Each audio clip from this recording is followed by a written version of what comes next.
পাশে একটা দাগ দে। আমি কোন পাশে দাগ দিব? কোন পাশে আবার বলা লাগবে? না না না না, জানি জানি, দিতাছি দিতাছি। কালকে পরীক্ষা, তুই জানিস না কেন সরে লেখে 1 ঘন্টা ধরে পড়াইতেছি। 2 + 2 কত?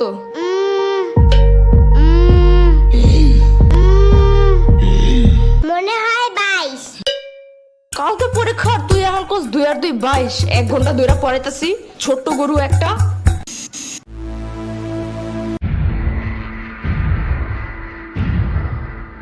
দুইয়ের ঘরের নামটা ক। 2 একে 2, 2 দুগুণে 4, 3 দুগুণে 3 দুগুণে 3 দুগুণে 3 দুগুণে 10। না না না, 3 দুগুণে আমি পেট ব্যথা করে। কি? পেট ব্যথা করে। ওই পেট পাছে একটা পাড়া দিব না এখন। পড়তে বসলেই খালি পেটে মুচুর দেয় না। না না না, মুচি দেয় নাই।